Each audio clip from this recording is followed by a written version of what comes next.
nie chodziło. Odliczańsko jest tutaj.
I teraz jest wszystko w porządku. Dzień dobry wieczór, panie i panowie. Witam wszystkich bardzo serdecznie w ten przepiękny niedzielny wieczór. Ja nazywam się Marcin Skruch i pomówimy dzisiaj o tym, co tam ciekawego słychać w świecie komiksu, jak najbardziej w świecie nagród, bo dzisiaj przyznamy nagrody wasze, czyli wybraliście najgorsze i najlepsze produkcje minionego roku, czyli krótko mówiąc pogadamy o tym, co tam w świecie chorego łudu, co tam w chorym łudzie, krótko mówiąc. Witam bardzo, bardzo serdecznie wszystkich. Cześć, Grawasz, witam, fajnie, że jesteś. Krzysztof Kubiak, witam, przygotowuję się na kolokwium z kina niemego u pani profesor Hendrykowskiej. No widzisz, poczekaj aż będziesz się uczył o braciach Marx, to dopiero będzie fajnie, to akurat była jedna z najprzyjemniejszych lekcji, jakie przeszedłem.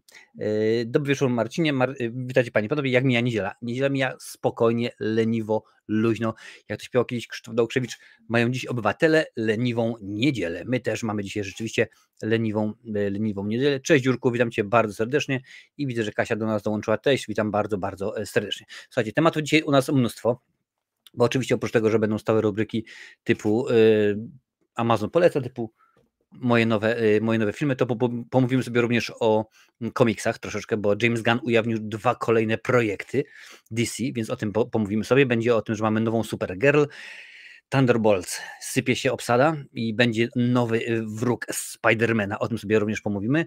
Będzie o propozycjach Netflixa, a także Kanal Plus Online na luty. No niestety, zresztą jak widzicie dobrze za mną, odszedł od nas Carl Weathers, Apollo Creed. No Apollo Creed dla większości, dla mnie to jest po prostu Dylan z Predatora, bo uwielbiam ten film, miał 76 lat, więc na jego osobie się dzisiaj troszeczkę dłużej zatrzymamy, a w drugiej części programu przyznamy lśniące, bo to wydawało mi się, że skoro powiedzieliście zardzewiałe, to lśniące będzie idealne, lśniące i zardzewiałe Marciny dla najlepszych i najgorszych produkcji, a także aktorów i aktorek minionego roku. Powiem szczerze, w jednej, a naprawdę w 2 chyba kategoriach zaskoczyliście mnie bardzo, bardzo serdecznie. Witam, cześć, bardzo serdecznie witam Xeno Official, Xeno, ależ piękna nazwa. Cześć, jest Paweł, witam bardzo serdecznie i Jurek też. Słuchajcie, ale zanim przejdziemy do programu, to kilka wstępów. Otóż głosowaliście, wybieraliście kultowe horrory, bo wiadomo, że w tym momencie omawiamy cykl, co teraz omawiamy? Koszmar minionego, następnego i kolejnego lata. Jeszcze została ostatnia część, czyli I'll Always Know What You Did Last Summer, czyli koszmar następnego, nie, minionego lata, któregoś tam kolejnego. W każdym razie już wam zdradzę, Lincoln montuje, będzie to bluzgana recenzja, bo po tym filmie się nie dało oglądać. Później wybraliście, że będzie omawiana Martwica mózgu, to jest tylko i wyłącznie jeden odcinek, nie Martwica mózgu. Martwa cisza? Tak, Martwa cisza Jamesa Gunna, że wybraliście, będzie Martwa cisza. To jest tylko i wyłącznie jeden odcinek, więc będzie jak najbardziej. Potem było głosowanie. Właśnie jednym z pomysłów waszych daliście 5. Gatunek Species, Martwica mózgu Braindead, Moja krwawa walentynka, My Bloody Valentine, Uśpiony obóz, Sleepaway Camp, a także wszystkie filmy o Drakuli. Takie było waszych 5 propozycji. No i bardzo mi przykro, ale na miejscu 5 znalazł się właściwie filmy Moja krwawa walentynka, więc tego filmu niestety nie będę omawiał. Na 4. miejscu znalazł się Uśpiony obóz, po raz który to już raz obóz był głosowany, nie pamiętam, ale rzeczywiście grubo. Potem jest Gatunek Species, też rzeczywiście dosyć daleko i właśnie nie będę mówił tu na 2. miejscu, tylko powiem co, na miejscu 1, bo to w tym momencie wszystko się wyjaśni. Panie i panowie, na miejscu 1 wspomniane przeze mnie przed chwilą właśnie Martwica mózgu. 37% osób zagłosowało na Martwicę mózgu, więc Martwica mózgu będzie omawiana po Martwej ciszy, no niech tak będzie rzeczywiście, po Martwej ciszy Jamesa Gunna. I już powiem, że akurat dzisiaj Martwicę obejrzałem, będzie dostępna recenzja, domyślam się, dzisiaj wieczorem. Zresztą w tym tygodniu akurat dosyć dużo wjechało materiałów dla wspierających. Martwica mózgu będzie dostępna już dla wspierających póki co. I ostatnio w tym tygodniu troszeczkę popracowałem i rzeczywiście tych materiałów dla wspierających troszeczkę się pojawiło, bo wjechał Mortal Kombat 95 roku, Justice League Warworld, Hot Fuzz, coś to Johna Carpentera, Zombieland, a także Uciekające zakonnice, no i oczywiście Martwa cisza, a także ciekawostki o tym, jak powstawała seria Koszmar minionego lata, również są dla wspierających dostępne, więc jak najbardziej możecie tutaj oglądać. Moja propozycja. No słuchaj, no i bardzo mnie to cieszy, że akurat rzeczywiście się udało. Nie masz nawet, Pawle, nie zdajesz sobie sprawę, ile razy tutaj niektóre, chociażby Uśpiony obóz, ile razy był Uśpiony obóz głosowany, poddawany po głosowanie i nigdy się nie udało. Trylogia Matek Dary Argento również i kilka rzeczywiście innych produkcji. Także no niestety się nie udało. Martwica mózgu jest zarąbista? No oczywiście, że jest zarąbista. Ja ostatnio ją widziałem z 95, 99 i jakoś tak rzeczywiście. Kupę lat temu. Dobra, co dalej? W końcu okazało się, że były problemy, ale nadrobili to i już są wysłane książki od wydawnictwa Mięta, więc oczekujcie przesyłek w przyszłym tygodniu. O filmach dla wspierających jak najbardziej powiedziałem, więc to jest to. A moja zawsze wypada, nie dożyje gatunku i gabinet figur. No słuchaj, co poradzi, widzisz, że wrzucam te rzeczy pod głosowanie bo to jest kilku nowych widzów, pamiętaj, to wy dajecie propozycje i to wy głosujecie, tak to jakoś będzie. Czy będę świętował tłusty czwartek i jaki jest twój ulubiony pączek? No słuchaj, nie widzę, że ja już świętuję tłusty czwartek, ten cały tłusty. Ulubiony pączek, no to pewnie albo z budyniem, albo z adwokatem. To zależy, to u nas chyba 5 dostępnych jest, wiesz, jest z różą, dżemem, z budyniem, adwokatem i chyba zwykły bez niczego, także i cześć jak najbardziej Marcinowi, witam Cię bardzo, bardzo serdecznie. Więc Panie i Panowie, nie przedłużamy i przechodzimy do pierwszego cyklu, czyli Amazon poleca, bo rzeczywiście mam dla Was 4 propozycje dzisiaj, tak się akurat złożyło, że mam 4 propozycje i o nich sobie pomówimy.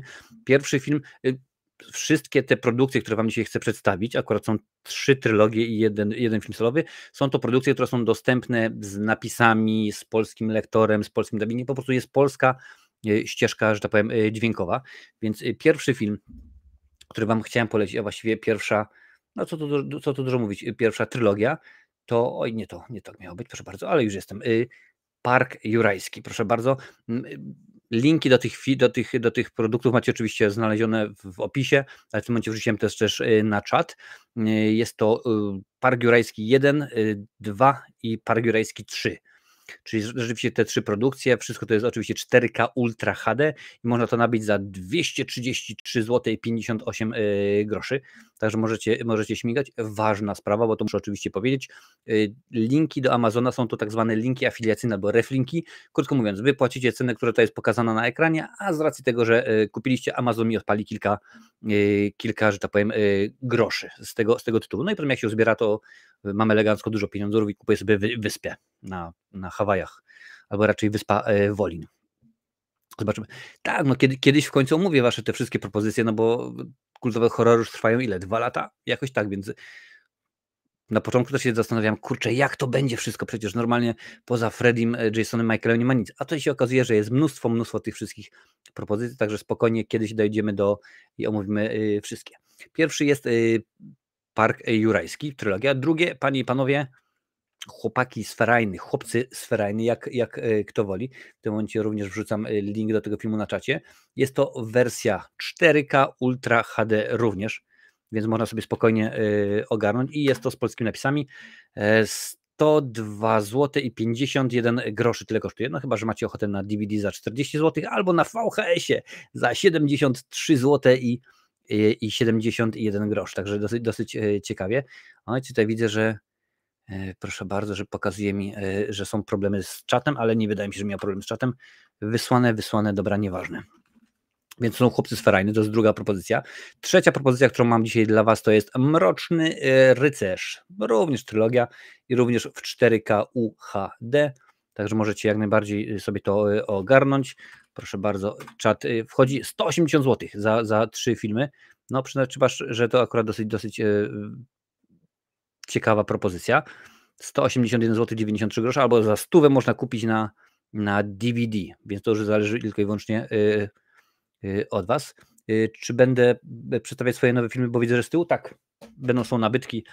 Ostatnio byłem w Dublinie i przeszedłem przez sklepy charytatywne, także CEX, CEX, bo akurat po angielsku tak niespecjalnie brzmi i bardzo się dziwnie kojarzy. I trzecią, a właściwie czwartą produkcją, którą chcę wam przedstawić, to Blues Brothers. Świetna muzyka, mnóstwo dobrych, ciekawych wokalistów, wykonawców.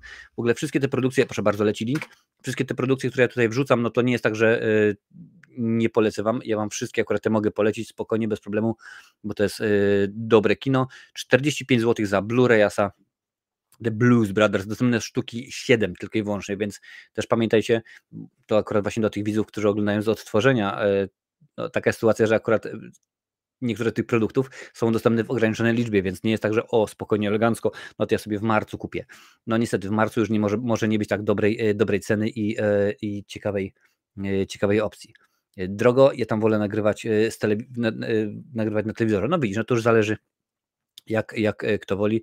Ostatnio ktoś pytał, co ja myślę o tym, że wycofuje się powoli 1, 2, 3, 5 wytwórnia właśnie z nośników fizycznych. No tak to niestety będzie niedługo, że będą tylko i wyłącznie w streamingu, a pamiętajcie, to, że nawet jeżeli sobie na Amazonie, czy tam gdzieś na YouTubie, czy na innej platformie kupimy te nośniki w formie cyfrowej, to nie znaczy, że my je będziemy mieli na zawsze, bo może się okazać, że za rok, 2 platforma na przykład straci prawa do tego i powie, a dziękuję bardzo, ale je zapłaciłem, a kogo to obchodzi? Tak to rzeczywiście jest. Pewnie Kosa nie zagrają u Ciebie w Irlandii, byłem, film jest rewelacyjny. Problem jest taki, że dużo rzeczy, wiesz, dużo rzeczy grają, ale na przykład oddalone w kinie o 2 godziny. No to ja nie będę, z całym szacunkiem dla produkcji, nie będę jechał 2 godziny po to, żeby zobaczyć film, bo w moim przypadku to jest cała wyprawa logistyczna, bo to wiesz, trzeba i ogarnąć ewentualnie dzień wolny w pracy, opiekunkę i tak dalej, więc po prostu to jest, byłoby hardkorowo. No ale tak to akurat wygląda w tym momencie. Słuchajcie, no to od razu, skoro tutaj, że tak powiem, wywołaliście, no to pokażę wam moje nowe filmy. Koszt tych wszystkich filmów, które wam tutaj pokażę, to było 23 euro, czyli za jakieś 100 złotych. Tak mi się rzeczywiście wydaje, więc już wam tutaj pokazuję. Po pierwsze Rekin i Lava 3D. O, czekaj, żeby było widać. Shark Boy and Lava Girl. To oczywiście dopiero co skończyliśmy to oglądać z Wiktorem, bo wiadomo, skoro jest weekend, to mamy Kino Bambino i sobie oglądamy.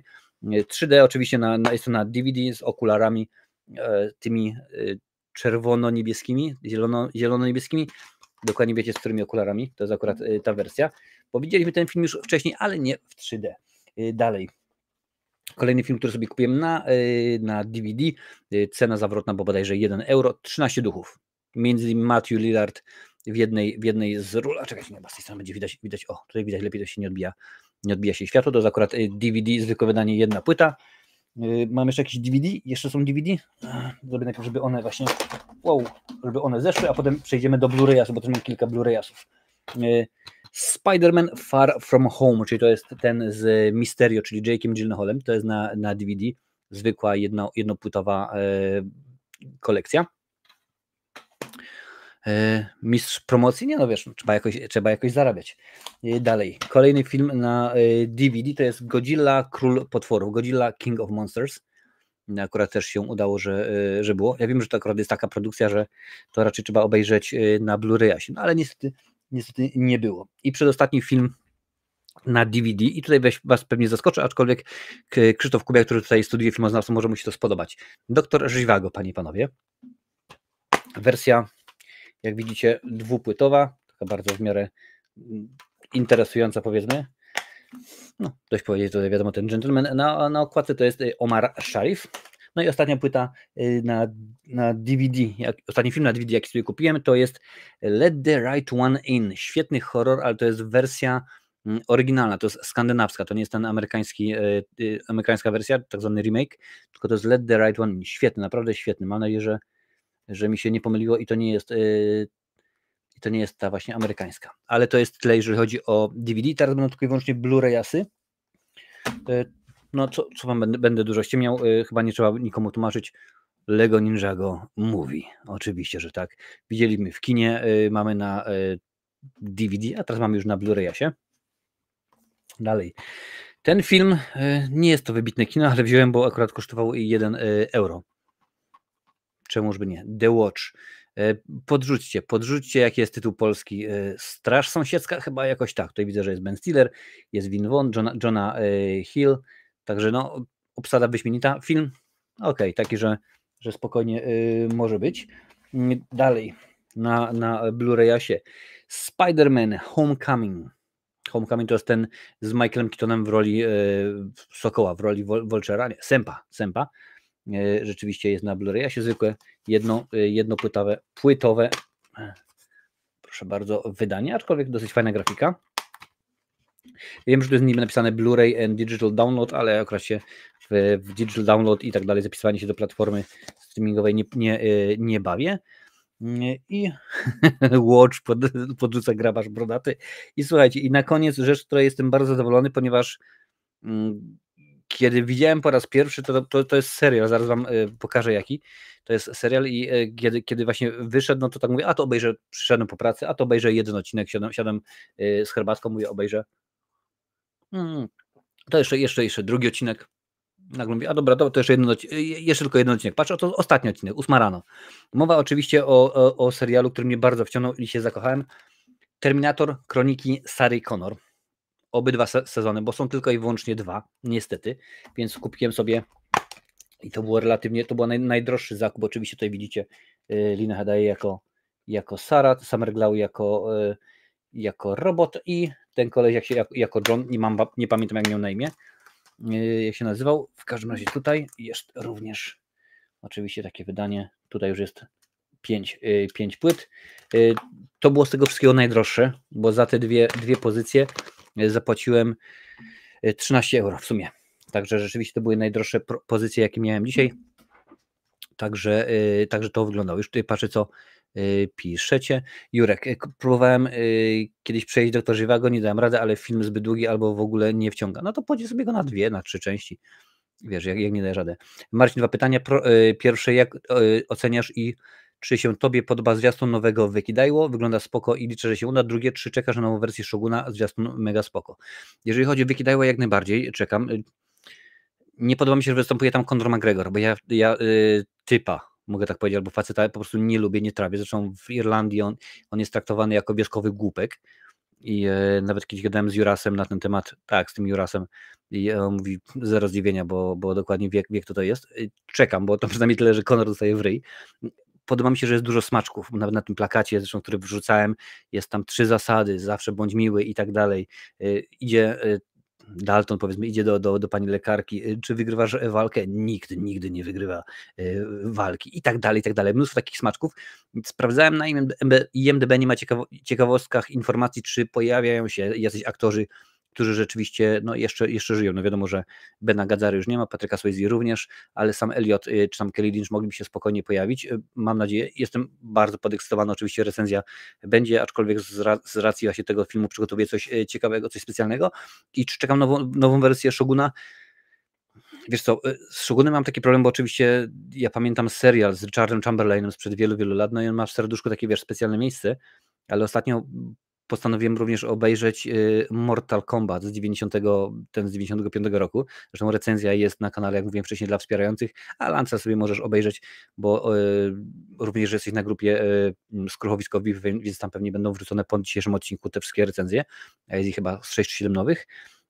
I to jest taki film, który wiesz, ma specjalne miejsce w serduszku i nie chcesz tak naprawdę, ażeby się okazało, że nie wyszło tak dobrze, albo po prostu się twórcy stanęli na wysokiej zadanie, zrobili coś ciekawszego. Czy obejrzę? Pewnie, że tak. Bardzo chętnie to zobaczę, ale jak to wyjdzie, czy będzie coś więcej omawiane, no to nie wiem, bo akurat teraz seriali wychodzi mnóstwo, a ostatnio obejrzałem, co to było? Forst, tak, na podstawie Remigiusza Mroza i tak beznadziejnego Szyca i tak beznadziejnego serialu już dawno naprawdę, panie i panowie, nie widziałem.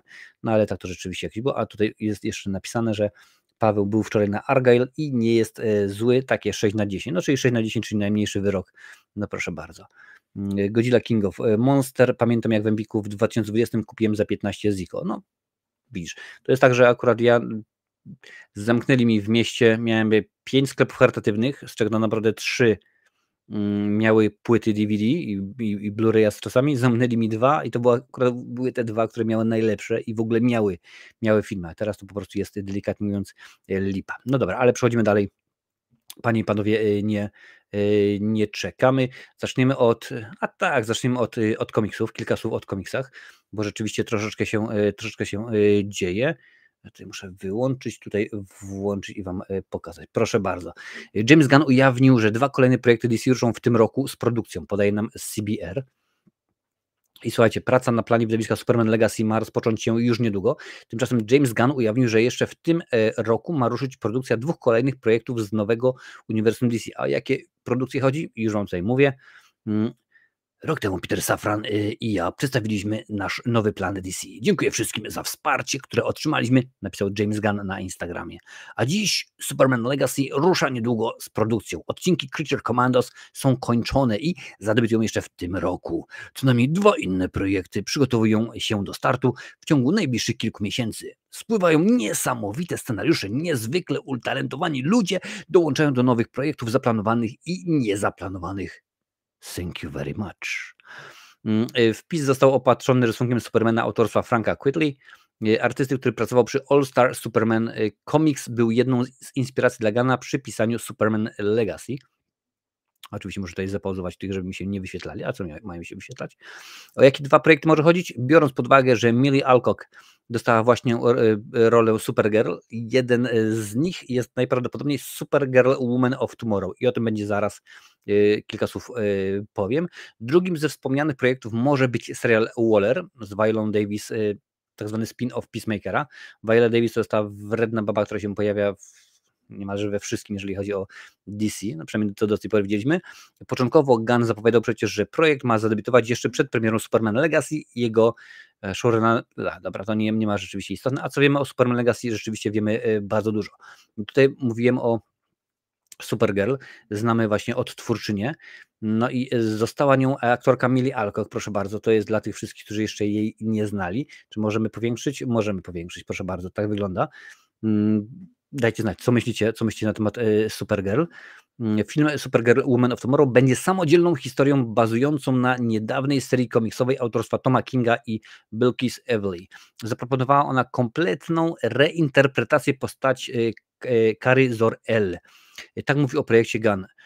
Kiedy go ogłaszał, czekajcie, muszę przygotować znowu gardło, zobaczymy znaczące różnice dzielące Supermana wysłanego na Ziemię i dorastającego w kochającej rodzinie oraz Supergirl wychowaną w spartańskich warunkach, obserwującą jak i jej najdrożsi giną w koszmarnych okolicznościach. To będzie hardkorowa Supergirl, jakiej jeszcze nie widzieliście. No okej. W porządku, nie ma problemu. Kilka słów, no bo to już mówiłem o Supergirl, nie będę się powtarzał, kilka słów o Millie Alcock. 23-letnia Millie zyskała popularność dzięki roli księżniczki Rhaenyry Targaryen, przepraszam, jak źle wymówiłem, z pierwszego sezonu serialu HBO Ród Smoka. Nie widziałem żadnego w ogóle, niekoniecznie mnie to interesuje. Będącego spin-offem tak zwanym Gry o Tron. Ponadto jak to było? Jak to mówił Kabaret? Curriculum vitae? Tak, ponadto w CV aktorki znajdziemy takie tytuły jak The Gloaming, Upright i Rachunek sumienia. Przypomnijmy, że przed Alcock w karę wcielały się m.in. Melissa Benoist w serialu Supergirl oraz Sasha Cale we Flashu, we filmie Flash, tym takim po prostu bardzo, bardzo rzeczywiście cudownym. Cześć Marcin, witam Cię bardzo, bardzo serdecznie.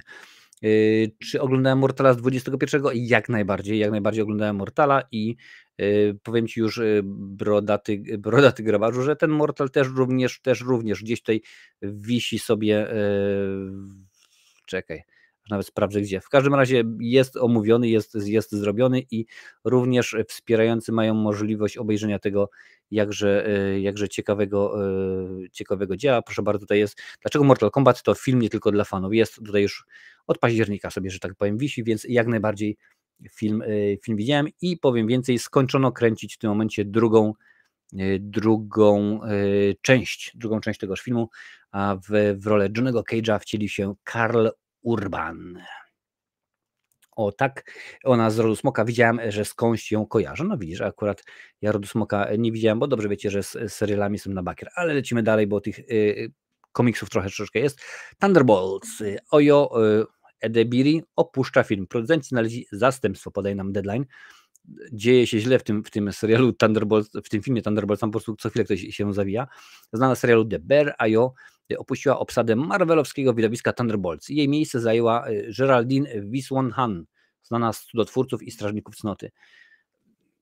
Gdzie to byłoby, słuchajcie, gdzie to byłoby do pomyślenia, żeby, ja wiem, no umówmy się jeszcze z 5-10 lat temu, ktoś mógł odmówić Marvelowi.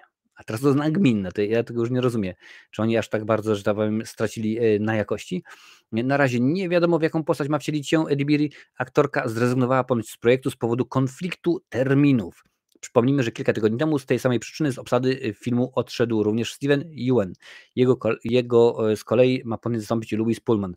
Bo dobrze wiecie, że piszą scenariusz, dostają, ale nieważne, że ten scenariusz jeszcze nie jest gotowy, oni już mają datę, oni już wiedzą, że Thunderbolts na przykład musi się pojawić w kinie 3 maja 2025 i ta data już jest w porządku i nie ma znaczenia, więc musimy nakręcić wtedy, bo potrzebujemy tyle na nakręcenie, tyle potrzebujemy na montaż, tyle na efekty specjalne i tak dalej po prostu. Co wiemy o serialu, o tym filmie? No już mówiliśmy wiele razy, proszę bardzo, zdjęcie mają się rozpocząć w marcu, premierę zaplanowano na 25 lipca 2025, więc jeszcze nawet nie skończyli obsadzać, a już rzeczywiście jest ten film z datą premiery. No proszę bardzo. Ja bym odmówił Marvelowi, no widzisz. Ja bym może nie odmówił. Tutaj Marcin na pewno kocham kino, który niekoniecznie by odmówił Marvelowi, bo on lubi bardzo Marvela. I jeszcze jedna informacja na temat komiksu, czyli wróg Spidermana jednak dostanie swój film. Ale kto zagra El Muerto? I tak jak tutaj wcześniej Paweł pytał odnośnie Supergirl, a kto to w ogóle? To jest tam El Muerto. A kto to jest w ogóle? Czy wy w ogóle kojarzycie takiego Zwola? To jest akurat artykuł Collidera. Więc El Muerto wraca na ring, choć film o przygodach wroga Spidermana stracił swoją gwiazdę, rapera Bad Bunny'ego, to wciąż ma stać się częścią komiksowego uniwersum Sony. Pierwotnie widowisko w reżyserii Jonasa Cuarona miało trafić na ekrany 12 stycznia 2024. Problem w tym, że zdjęcie do filmu nawet się nie rozpoczęły, a twórcom nie udało się skompletować obsady. No rewelacja po prostu. Danny Trejo jako El Muerto, Danny Trejo po prostu jako każdy, on jest cudowny we wszystkim. Projekt został wymazany z kalendarza premier w trakcie strajku scenarzystów, co miało również związek z odejściem gwiazdy produkcji. Miał nią być popularny portorykański raper i wrestler Bad Bunny. No okej, no zdarza się, no trudno. El Muerte to zapaśnik, sekundeczkę, to zapaśnik z rodziny wrestlerów, który z pokolenia na pokolenie dziedziczą nadludzką siłę. Każdy z nich musi stawić czoła niejakiemu Eldorado. Eldorado. No dobrze, niech będzie. Żeby zachować swoją moc, na prośbę J. Johna Jamesona El Muerto wziął udział w charytatywnym pojedynku ze Spider-Manem. Jameson liczył, że uda mu się pokonać i zdemaskować Człowieka Pająka. El Muerto był bliski celu, ale pajęczarzowi udało się jednak zwyciężyć. El Muerto będzie częścią komiksowego uniwersum Sony bazującego na postaciach Marvela. To się jakiś tam jest skrótowy do tego, ale do tego uniwersum należy Venom 1, Venom 2, Morbius, zapominam o tym filmie, a wkrótce dołączą Kraven Myśliwy, Madame Web, więc rzeczywiście tych produkcji będzie całe mnóstwo.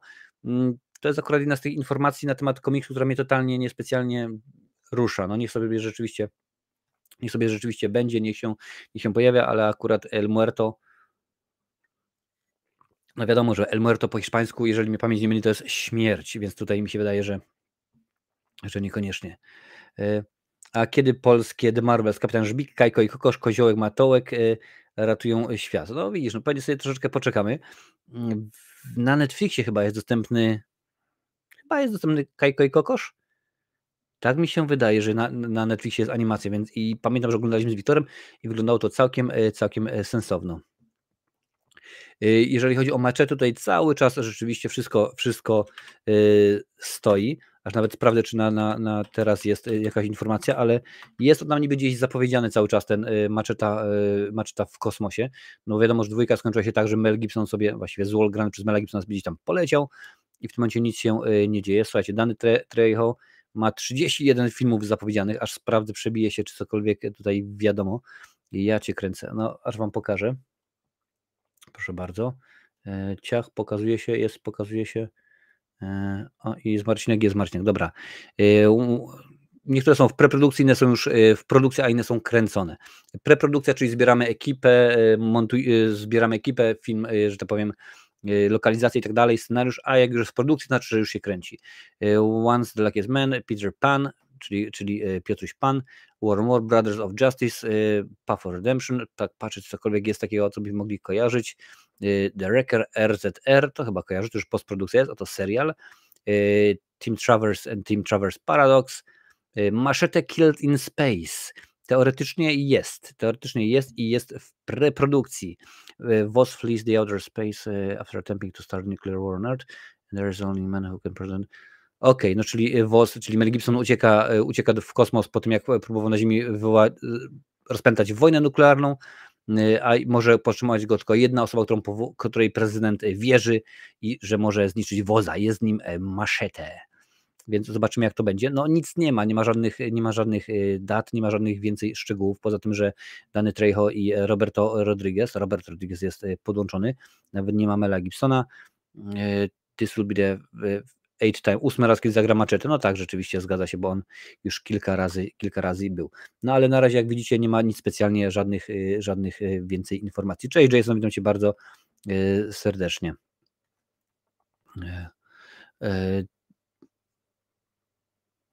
Leto nawet lodówkę by super zagrał, no rzeczywiście. Chociaż Leto jest dobrym aktorem, bo ja pamiętam, był taki film z nim i z Nicolasem Cage'em, Lord of War, tak chyba był tytuł, a nie pamiętam, jaki jest polski, o dwóch braciach, którzy handlowali bronią, krótko mówiąc, więc rzeczywiście to nie wyglądało, panie i panowie, najgorzej. Sekundkę. Muszę tylko oczywiście coś napisać. I lecimy dalej. Dobra, nowości lutowe, bo akurat rzeczywiście tego troszeczkę jest.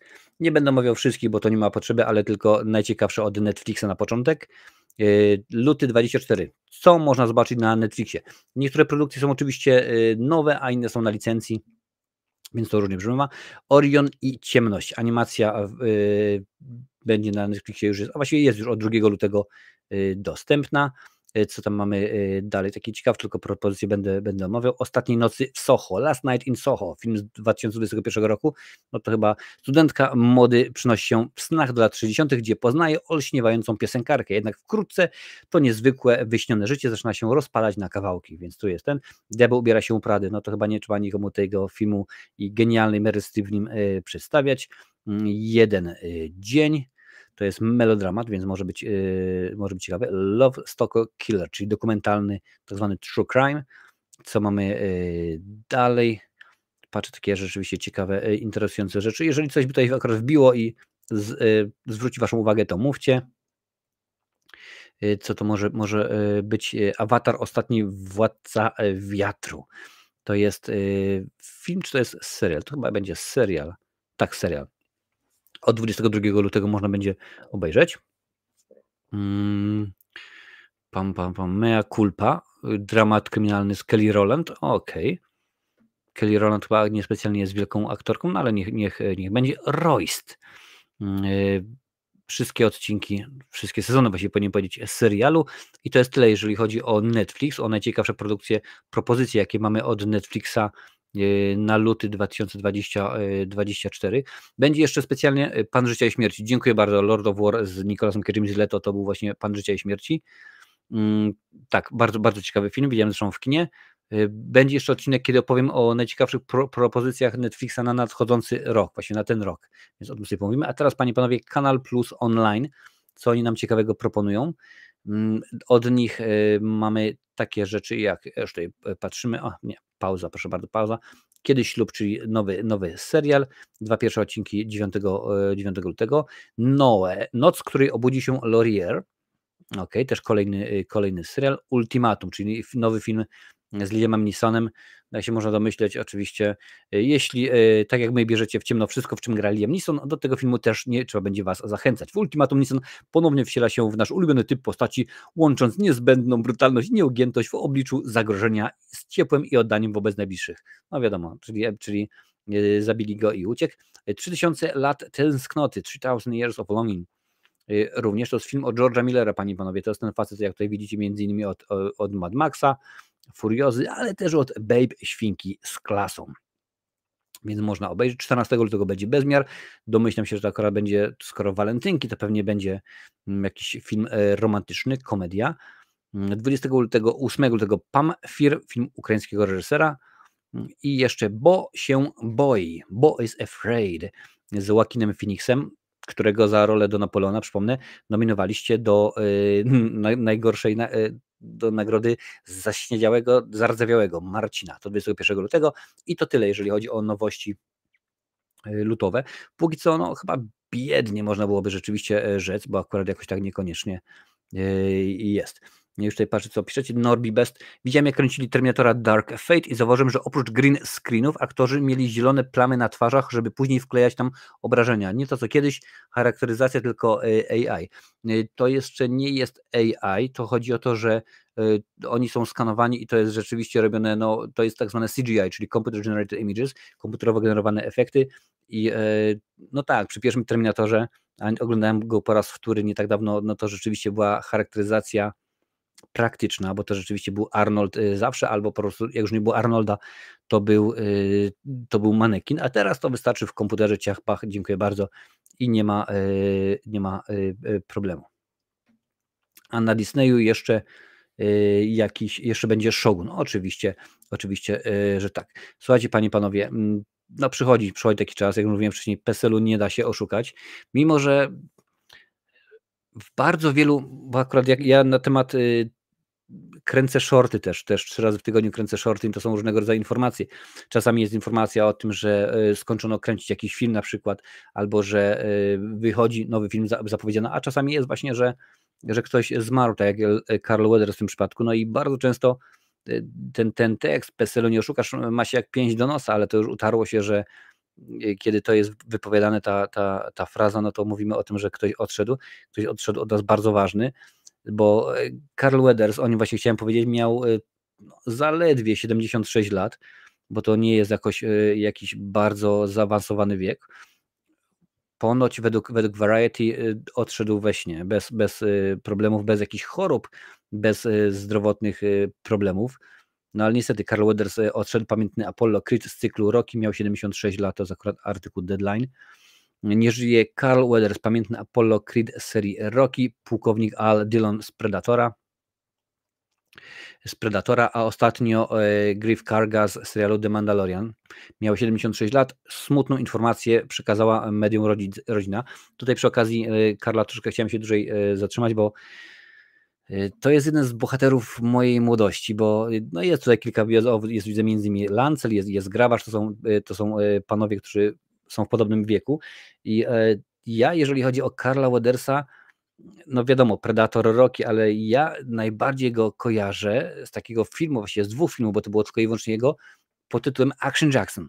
I to nie miało polskiego tytułu, to po prostu było standardowo kino lat 80. Zabili go i uciekł. Wpadał facet, robił zadymę, rozwalał wszystkich po prostu i było cudownie. Było rzeczywiście pięknie, szybkie samochody, dużo strzelaniny, ładne kobiety, no tego chcieliśmy wtedy i rzeczywiście to się nadało. Bardzo żałuję, że Carl Weathers nie pojawił się w cyklu Expendables, czyli Niezniszczalni, tak chyba tytuł jest polski, bo akurat on by tam się nadawał jak nikt. Z głębokim smutkiem informujemy o odejściu Carla Weathersa, czytamy w oświadczeniu, zmarł we śnie w czwartek 1 lutego 2024 roku. Carl był wyjątkowym człowiekiem, który prowadził niezwykłe życie, odcisnął piętno na kinie, telewizji, sztuce i sporcie. Dzięki swojej pracy zyskał światową rozpoznawalność wśród przedstawicieli różnych generacji, był ukochanym bratem, ojcem, dziadkiem, partnerem i przyjacielem. Rzeczywiście Carl Weathers, zanim został aktorem, był sportowcem, ale mam nadzieję, że o tym będzie tutaj w artykule. Urodził się 14 stycznia 1948. Początkowo wiązał swoją przyszłość z futbolem amerykańskim. Osiągnięcia w tym sporcie zapewniły mu stypendium w prywatnym liceum, a następnie w koledżu. Na początku lat 70. zaczął jednak statystować na planie filmowym. Pierwsza znaczącą rolę zagrał w filmie Friday Foster i porachunkach w Bucktown, których gwiazdą była Pam Grier, czyli to, jak się łatwo domyślić, były to tanie filmy, tak zwane blaxploitation.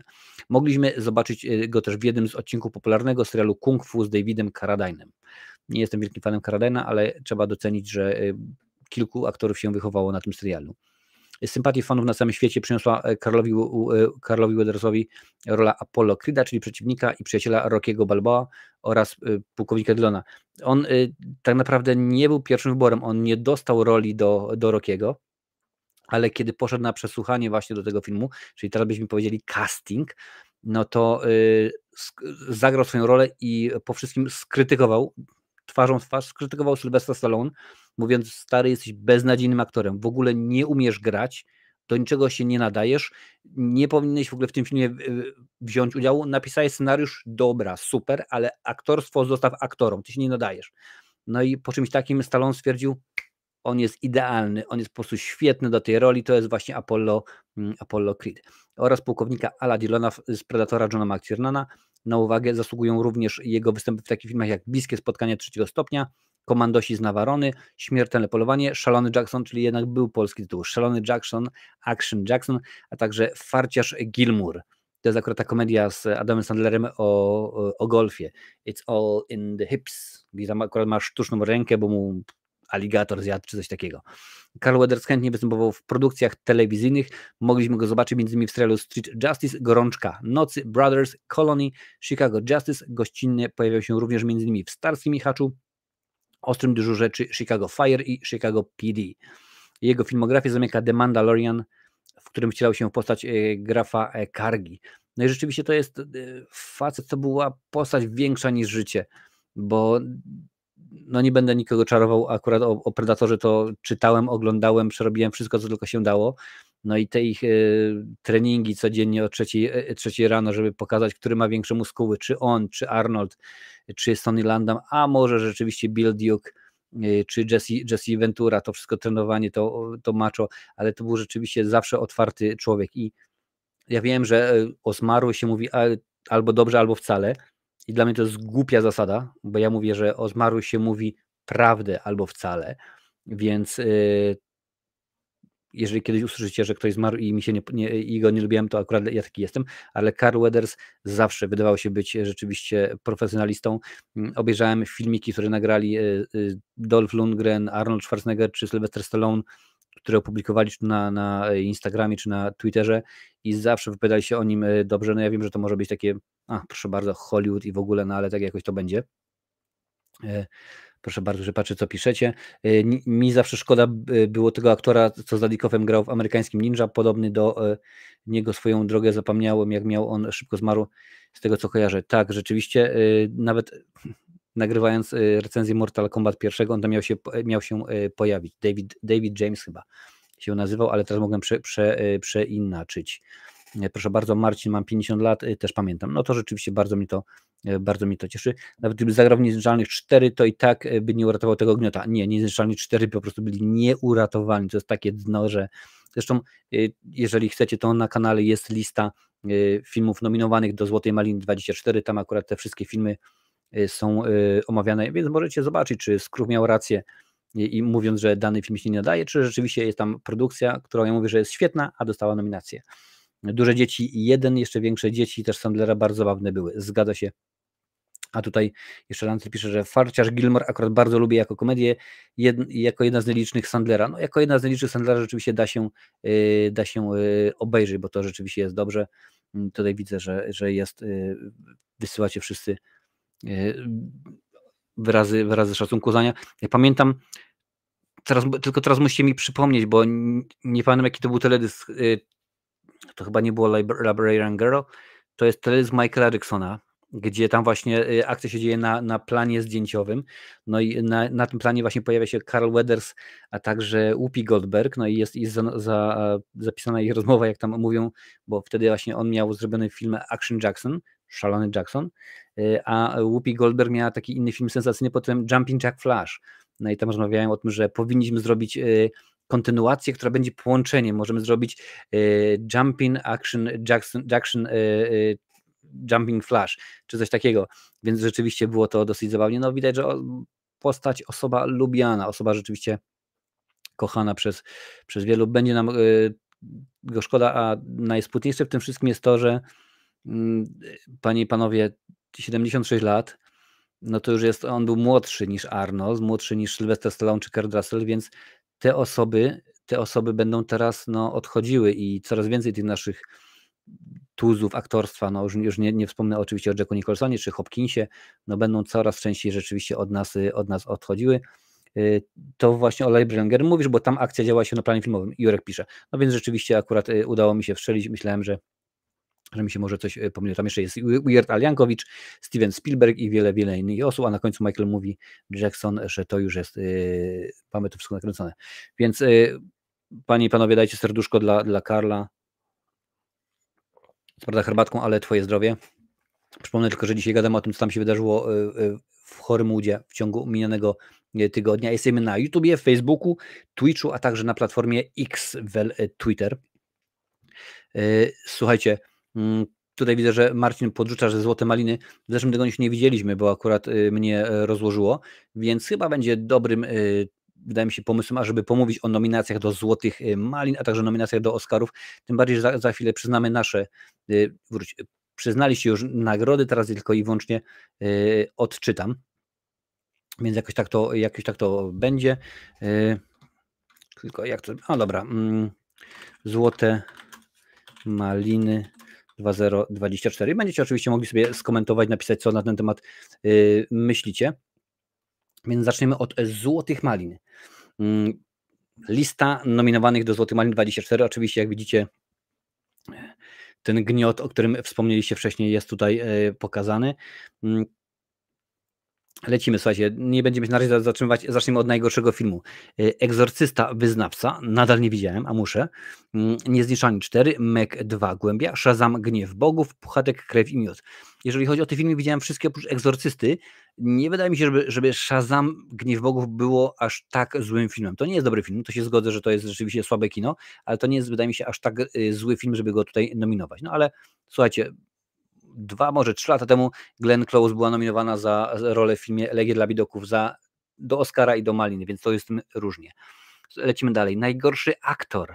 Russell Crowe za Egzorcystę Papieża, Vin Diesel za film Szybcy i Ściekli 10, Chris Evans za Randka bez odbioru, Jason Statham za Meg 2 Głębia i John Voight za Mercy.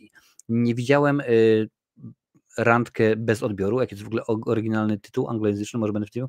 Ghosted. Nie widziałem tego i nie widziałem, dawaj mi tutaj nie uciekać, i nie widziałem również, panie i panowie, Mercy z Johnem Voightem, ale rzeczywiście Russell Crowe, no wydaje mi się, że Vin Diesel i Statham tutaj się rozegra rzeczywiście ta nagroda. Najgorsza aktorka to z kolei Anna de Armas. Cześć Misio, witam cię bardzo serdecznie. Właśnie omawiamy nominacje do Złotych Malin. Najgorsza aktorka Anna de Armas za Randka bez odbioru, Megan Fox za Johnny i Clyde, Salma Hayek za Magic Mike Ostatni Taniec, Jennifer Lopez Matka, Helen Mirren za Shazam Gniew Bogów. No tutaj pamiętam, że nominowaliście Jennifer Lopez za Matkę, bo to było słabe. To jest film dostępny na Netflixie, no i to, co to dużo mówić, jest słaba produkcja. I widziałem jeszcze Shazam. Tylko te dwa filmy, na szczęście mi się to jakoś udaje, chociaż w zeszłym roku za dużo projekcji opuściłem. Najgorsza aktorka drugoplanowa Kim Cattrall za Wszystko o moim starym, Megan Fox za Niezniszczalni 4, Bai Ling za Johnny and Clyde, Lucy Liu Shazam Gniew Bogów i Mary Stuart Masterson za 5 koszmarnych nocy, czyli Five Nights at Freddy's. No rzeczywiście Five Nights at Freddy's mi się również nie podobało. Megan Fox, mi się wydaje, że Megan Fox tutaj chyba dostanie nagrodę, bo to jest po prostu to, co ona tutaj odstawia, to jest po prostu masakra, panie i panowie, masakra. Słuchajcie, dalej lecimy. Najgorszy aktor drugoplanowy Michael Douglas, Ant-Man i Osa Quantumania, no to jest bzdurny film, co tu dużo mówić.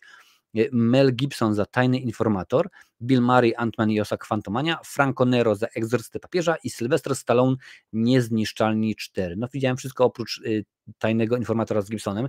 No rzeczywiście, zarówno Douglas, jak i Murray to po prostu była pomyłka w tym filmie, cały film jest pomyłką. Stallone,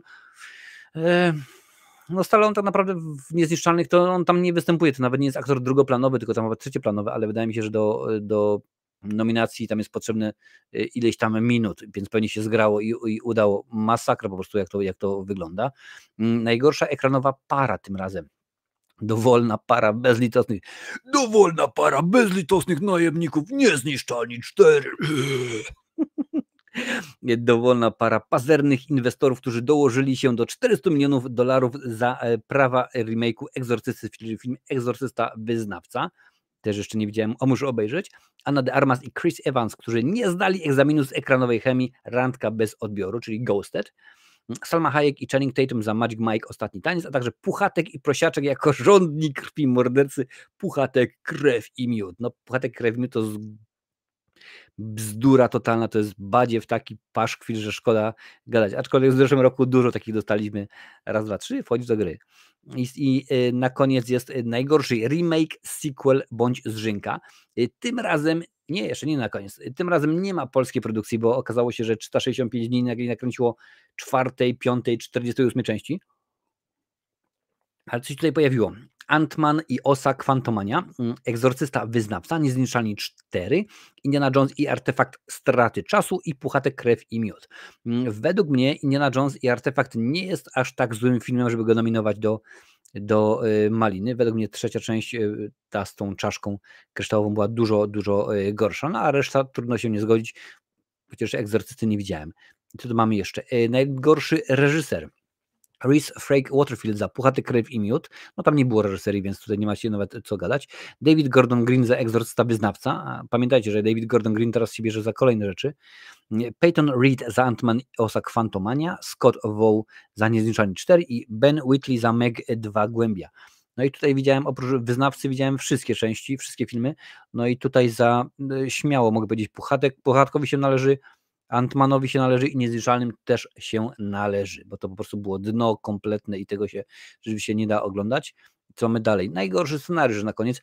Egzorcysta Wyznawca, Niezniszczalni 4, Indiana Jones i Artefakt. Czy mogę już iść do domu? Shazam Gniew Bogów i Puchatek, krew i miód.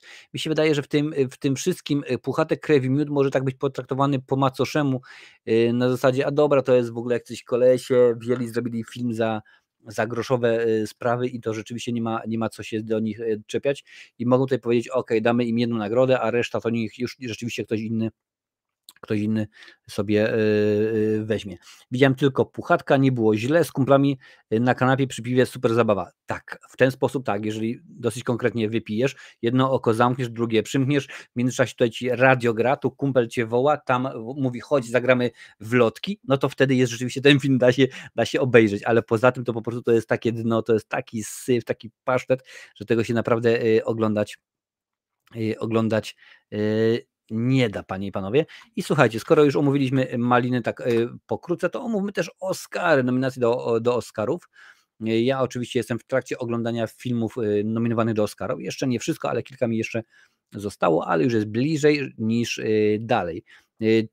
Nie będę mówił teraz o zasadach, bo już są te nowe zasady. O nich będę mówił, kiedy będzie live z gali rozdania Oscarów, to wtedy sobie wcześniej połączymy się i wcześniej sobie omówimy. Więc słuchajcie, po pierwsze, najlepszy film to American Fiction, Anatomia Upadku, Barbie, Przesilenie zimowe, Czas krwawego księżyca, Maestro, Oppenheimer, Poprzednie życie, Biedne istoty, Strefa interesów. Tutaj oczywiście Strefa interesów to jest koprodukcja polska, więc rzeczywiście mamy swój wkład, mimo że chłopi nie dostali nominacji do Oscara, co tak naprawdę według osób, które widziały Chłopów, no ja nie miałem takiej możliwości, nikogo to nie dziwi. Reżyseria Justin Triet za Anatomię Upadku, Martin Scorsese Czas krwawego księżyca, Nolan za Oppenheimera, Jorgos Lanthimos za cudowny film Biedne istoty i Jonathan Glazer za Strefę interesów. Tutaj jest wielki płacz, wielkie halo, że jak tam w ogóle przecież nie dostała Greta Gerwig za Barbie. I ja się nie dziwię, bo Barbie to nie jest rewelacyjny film. Barbie jest w porządku filmem, jest filmem ok, ale to nie jest po prostu kino wybitne. I tak samo zresztą jak Czas krwawego księżyca. Według mnie nie jest kinem wybitnym. No ale to wiadomo, Martin Scorsese, więc jest inaczej. Aktor pierwszoplanowy to Bradley Cooper Maestro, Colman Domingo za Rustin, Paul Giamatti Przesilenie zimowe Holdovers, Cillian Murphy za Oppenheimera i Jeffrey Wright za American Fiction.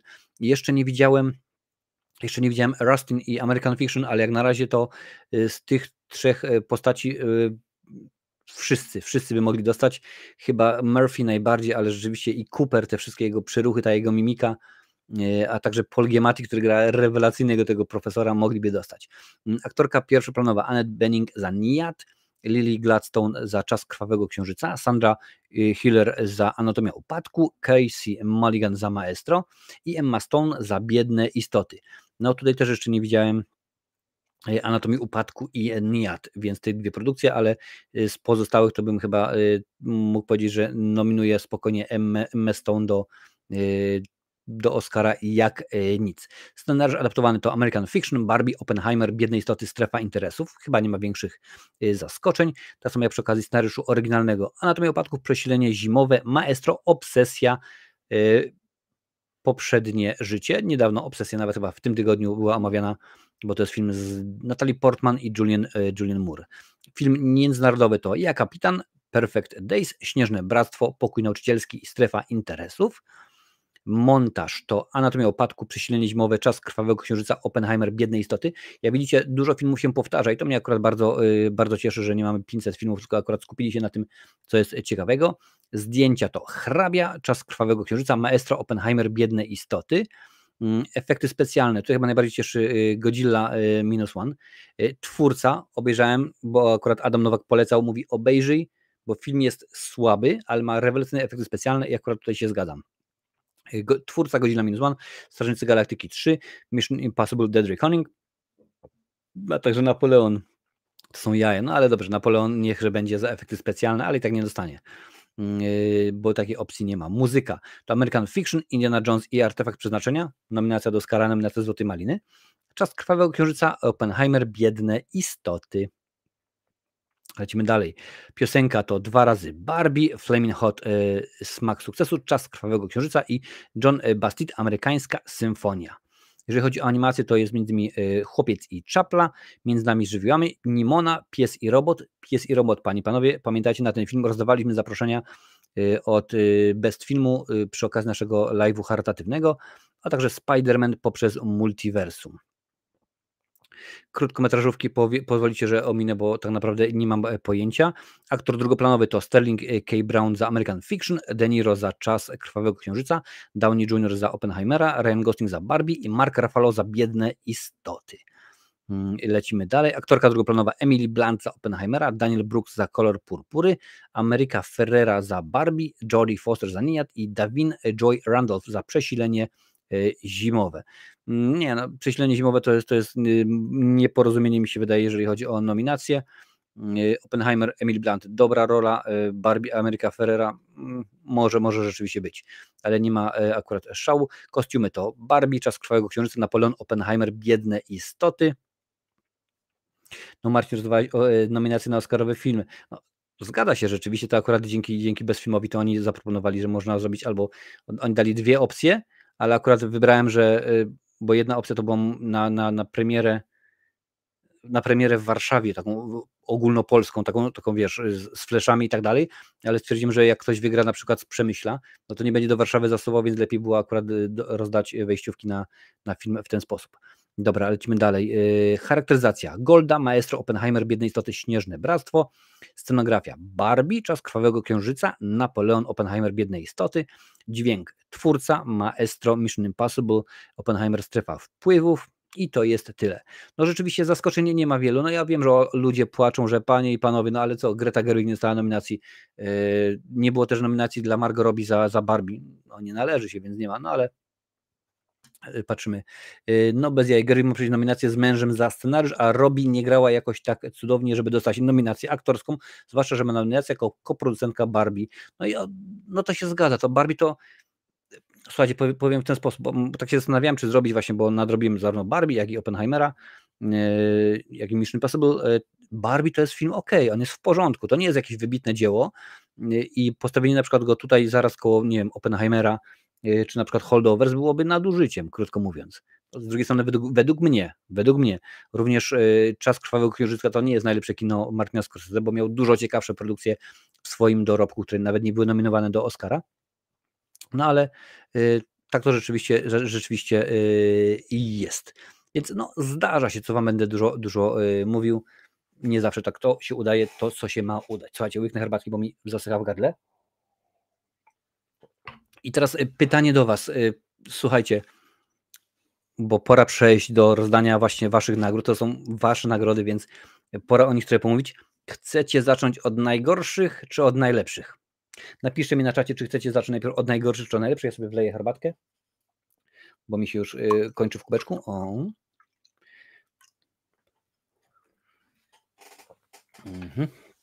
Sobie przejdę do wyników, żebym wiedział dokładnie. Barbie dla mnie, pisze Lancel, film dla specyficznego grona osób i ja usnąłem. No wiesz, mówię, Barbie to nie jest kino, wiesz, ja byłem już wiele razy na animacjach Barbie, no wiadomo, z córką chodziliśmy do kina. To jest film równie dobrze, gdyby zamiast Barbie była jakaś całkowicie inna postać i film był, powiedzmy, jakoś tak w ten sposób ubrany, w porządku, też byśmy obejrzeli, ale to nagle nie jest kino wybitne, że wow, trzeba obejrzeć, wow. Nie, no po prostu Barbie jest taka, że może być, o proszę bardzo, tutaj widzę, że najgorsze. Niech najpierw wleci, wyniki przedstawi Zły Marcin. Nawet nie pomyślałem, że Zły Marcin ma się pojawić. Herbatka, szkoda, że żołądka na taką cieszy. Nie no, słuchaj stary, herbatka jest, jak dla mnie, to jest najlepszy płyn, jaki matka natura wymyśliła, także spokojnie. And the worst film is. No dobrze, no to zaczniemy od najgorszych. Tutaj ładnie to wszystko przygotuję.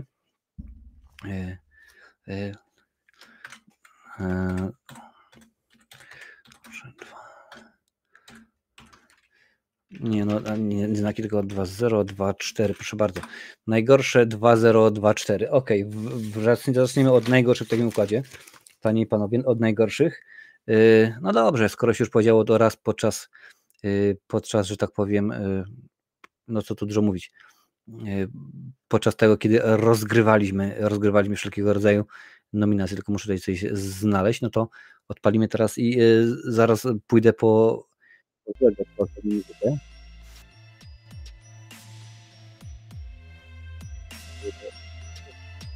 sobie smyka, a ja idę po złego Marcina.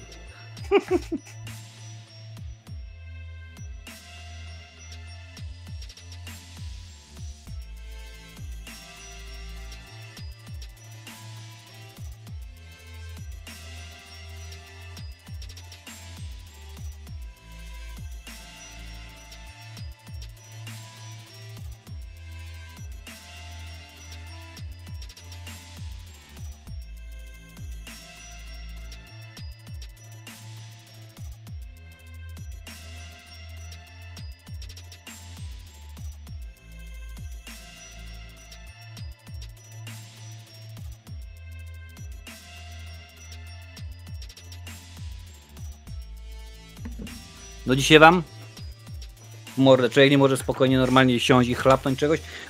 Zawój tego, niech będzie, niech się pojawi. W dupie się wam przywraca, co? W dupie mam to, ale trudno, życie. Cześć ludziska, witam bardzo serdecznie wszystkich. Jestem świeżo po... poczekajcie chwilę, zanim będzie pieprzenie głupot o tych bzdetach, o tych totalnie debilnych filmach, aktorach, którzy grają takie gówno, że normalnie się nie chce nic oglądać, i aktorkach, które myślą, że jak sobie się umalują, są piękne i tak jak ta robi coś tam, zasługuje na dupę, gówno zasługujesz, to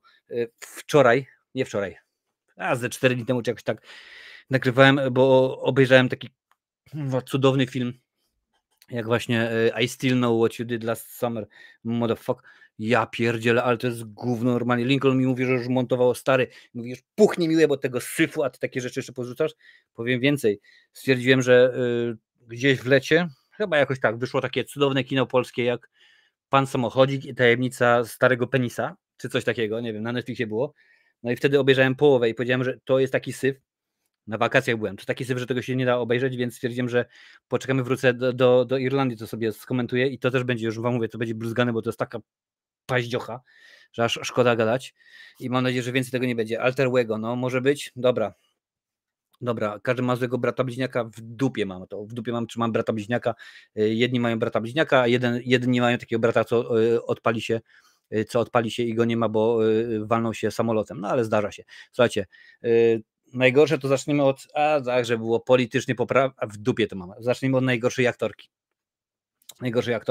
zaczniemy i to jest zaskoczenie, ponieważ aktorka, zacznę od 3. miejsca oczywiście, ale aktorka, też żeś pieprznął pajacu, powiedzmy kobieta, która wygrała w tej kategorii, czyli dostanie zardzewiałego Marcina w kategorii największy syf aktorski, czyli najgorszy występ, zebrała 70% waszych głosów. Ja pierdzielę, jak to zrobiliście? Chyba byliście rzeczywiście zgodni, ale słuchajcie, na 3. miejscu są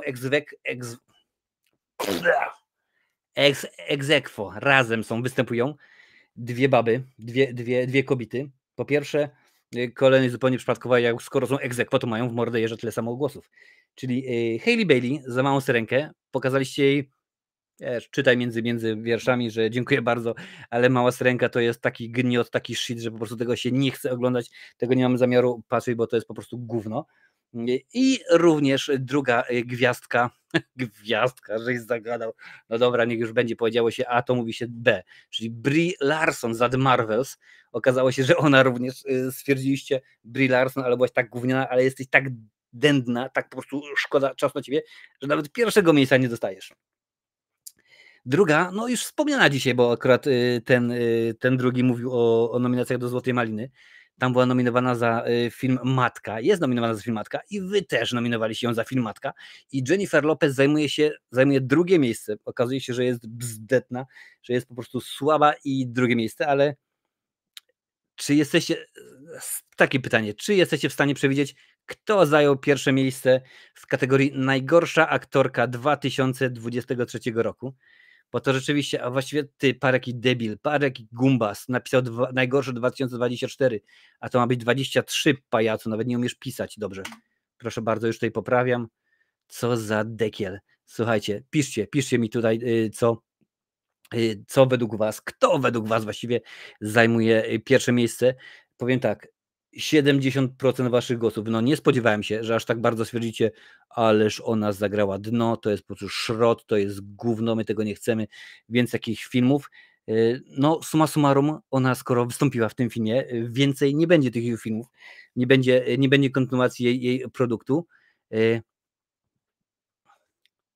Krecha szybko była, ci dam krecha normalnie, 2 od razu wciągnąłem, a ci gówno się nasz grabarzu, idź, zamknij się, spadaj normalnie, trzymaj się dołu swojego. Adalet pisze, Amber Gold, co? Nie, no nieważne, dobra, Amber Gold, nie, Amber Heard, zgadza się, za taki piękny film jak Aquaman 2, w ogóle, czy jest na czacie Krzysiu Lesiu, który uznał Aquamana 2 za dobre kino i mu się podobało? Człowieku! Tutaj się pytał grabarz o kreskę, no to by się przydała cała deska, a nie kreska. Amber Heard utrzymała 70% waszych głosów i otrzymuje zardzewiałego Marcina w kategorii najgorsza aktorka 2023 roku. No po prostu kilogram mułu. I to za całokształt twórczości trzeba dać. Wiesz co, jeżeli kiedyś ona zaszaleje i tak samo jak Stallone zdobędzie 10, on ma 11 złotych malin, jeżeli zdobędzie kilka, no bo wiesz, jak na razie tutaj to Vega w produkcjach szaleje, bo tym bardziej, że akurat stwierdziliście, że po raz pierwszy przyznajecie nagrody aktorskie, więc jak będzie 2085 i dalej będzie, to jak najbardziej damy jej całokształt. Jak na razie jest tempa aktorsko w filmie Aquaman. Dobra, lecimy dalej. Najgorszy aktor. Tutaj powiem tylko, że było troszeczkę bardziej wyrównanie, bo aktor, który znalazł się na pierwszym, aktor, który znalazł się na pierwszym miejscu, zebrał tylko 25% waszych głosów, więc rzeczywiście to się troszeczkę rozłożyło. Tutaj mamy trzech aktorów, którzy stanęli na podium. Na wyróżnienie Jason Statham, Zamek 2, który tam rzeczywiście brakło mu niewiele, żeby dostać brązowy medal, ale na trzecim miejscu uznaliście, że no nie pokazał się, dał ciała, dał dupy i był po prostu nudny, beznadziejny i nijaki, a ma potencjał, jest Joaquin Phoenix za film Napoleon. Gdzie mi to zniknęło w mordę jeża? Najgorsze. Co? Jakieś duchy w mordę. Więc Joaquin Phoenix znajduje się na trzecim miejscu i no nie jest dobrym filmem, zresztą mówiłem o tym. Również na drugim miejscu film, który się pojawia, jest, w ogóle piszcie mi, jak myślicie, kto będzie na pierwszym miejscu. Po prostu pierwsze miejsce dawajcie mi znać. Na drugim jest facet, którego film omawiałem. Akurat niestety wszystkie filmy, które tutaj się pojawiają, omawiałem. Zdarza się. Na drugim miejscu jest Adam Driver za film 65, czyli ten, gdzie on się ląduje na Ziemi, która jest 65 milionów lat temu i okazuje się, że jest super świetnie. Przepraszam, po prostu walcz, spoko wypadła, a film jeden z moich ulubionych. A kogo to obchodzi, Lancel? Teraz ja mówię, dobra? Nie gadamy normalnie. Ale rzeczywiście tam była nie najgorsza. No i na pierwszym miejscu piszcie, kto może być na pierwszym miejscu. Ja sobie łyknę herbaty, bo te włosy mi wchodzą wszędzie do dupy i w ogóle nie da się. Zgoliłby się ten pajac na łyso, byłby spokój. Widzę, że chyba nie wiecie kto, bo nie pamiętacie pewnie na kogo głosowaliście, albo jakie były nominacje. No to więc dobrze, nie będę wam tutaj przyciągał, więc zardzewiałego Marcina, Karolak pisze. Karolak, no to chyba tak, za przerwę między nami w ogóle jemu by się należało, także tutaj było, że za całokształt i jemu by się należało za całokształt, wiesz, te wszystkie gówna, w których wystąpił, za to po prostu co się nie da oglądać, razem z Szycem, ale wydaje mi się, że Szyca możemy nominować za coś innego. Kurwa, trzeba będzie wymyślić kategorię seriale, bo wtedy będzie można Forsta nominować, ale nie Karolak. Miejsce pierwsze i 25% waszych cholernych pieprzonych głosów. Vin Diesel za Szybcy i Wściekli. Nie chce mi się tego oglądać, to jest durne, szkoda tego omawiać. Szybcy i Wściekli 10. Więc Vin Diesel, łapki, nie łapki, co daje? Serduszka. Nie, tam powinny być chyba takie śmiechy, nie takie wrzućcie śmiechy na czacie dla Wina Diesela, zobaczymy, czy mu będzie również ktoś. A co ty mi tutaj gadasz w ogóle? Wystarczy mi, że tak jest. Dobra, lecimy dalej, pewnie, że tak. Teraz mamy najgorszy film. No i tutaj się będzie działo, bo rzeczywiście, dobra, piszcie jak myślicie, jaki najgorszy film. Co dostało najgorszego filma, bo jestem ciekaw. Powiem tak, są 3 produkcje oczywiście, zaczniemy od trzeciej. Na wyróżnienie, czyli były bardzo blisko, ale się nie załapały na podium. Są to filmy Marvels 65, Ant-Man 3, Napoleon, a także Five Nights at Freddy's. Także te 3 produkcje były tak debilne, że nawet nie dostały się na podium. A na miejscu trzecim, czyli brązowy zardzewiały medal. Ja gadam, dobra, nieważne. Aquaman, część druga, z rzeczoną wcześniej Amber, gównianą aktorką Heard. Ona się pojawia na trzecim miejscu. Na drugim film, który się pojawił niedawno, a i tak go znienawidzieliście, że powiedzieliście, to jest syf, to jest dno i w ciągu niespełna 10 dni, bo chyba premierę swoją miał 21 grudnia, albo 20 grudnia, tak mi się wydaje. Film Rebel Moon Zacka Snydera wskakuje na miejsce drugie i na miejscu pierwszym produkcja, która zebrała 40% waszych głosów. I tutaj widzę na czacie, patrzę tutaj, co tutaj piszecie. Proszę bardzo, jest Puchatek, jest Niezniszczalni, Puch, Puchatek długouchy i prosiak musiał być, Winnie the Puch. And the winner is, jak najbardziej, Kubuś, Puchatek, Krew i Miód. 40% waszych głosów otrzymał. To jest taki szrot, to jest takie, no a jeszcze kurwa, będą kontynuacje, będą kolejne produkcje, wiesz. Okazuje się, że niedługo Batman i Superman wchodzą do domeny publicznej, Kaczor Duffy, te wszystkie i tak dalej, i więcej takich debili, tłuków, reżyserów będzie robiło takie produkcje, aż normalnie się bać, aż strach się bać. Mi się Rebel Moon podobał, Zły Marcinie nie bij. Słuchaj stary, motyw jest taki, że, bo to jest gówno, bo to jest pierwsza część, pamiętaj, że będzie jeszcze druga, i dodatkowo pierwsza część dostanie wersję reżyserską, gdzie już Snyder powiedział, że ona będzie całkowicie inna od tej, którą teraz do tej pory obejrzeliśmy. I druga część też dostanie wersję reżyserską, która będzie zupełnie inna. I potem do tego dostaniemy inne produkcje, bo to ma być całe uniwersum. Ja pierdzielę, to po prostu tego się nie da się w ten sposób ogarnąć. No ale co tu dużo mówić. Kubuś, Puchatek, Krew i Miód. Nie wiem, bo miałem nadzieję, że jakiś polski film będzie na tyle kałowy i tutaj się pojawi, że można byłoby mu wysłać dystrybutorom w Polsce nagrodę, puchara, jakiś tam powiedzmy stary papier zużyty toaletowy, no ale zobaczymy, może coś się uda. Co tu jeszcze pisze? Rebel Moon mnie zaskoczył, myślałem, że Stallone i kompania będzie miała drugie miejsce. No to mnie też zaskoczyło, że oni nawet nie pojawili się na powiedzmy 4., 5., 6. miejscu, że w ogóle stwierdziliśmy, nie, dobra, w porządku, bo jak film zajmuje 40% waszych głosów, no to już jest gównianie, co? To już jest rzeczywiście kałowo, jak to mówią, kabaretowy klucz, kał. I nie chodzi tutaj o krowy w tym przypadku, ludziska. Dobra, więc widocznie w zeszłym roku nie mieli żadnego reprezentanta z Polski do wysłania. No chyba tak, wiesz, no oni nakręcili żadnego 365 dni 18. Był chyba jakiś list do M500, no ale stwierdziliście, że kogo to w ogóle obchodzi, my nie chcemy tego, to nas nie rusza. Więc no jakoś tak to im się udało, co nie? No poza tym no, nasz ulubiony reżyser, czyli Vega, nie nakręcił żadnego arcydzieła, więc w mordę jeżdża po prostu. Brawo dla Puchatka! Tak,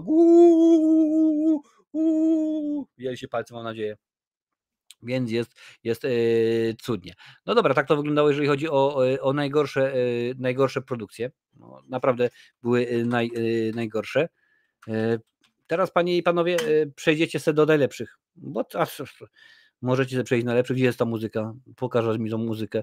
Niech ta muzyka leci, a ja tutaj wyłączam mikrofona i idę po tego drugiego dekla, co nie będzie mówił, że ma wysokie, że jest gówno i tak dalej. Dobra, na razie.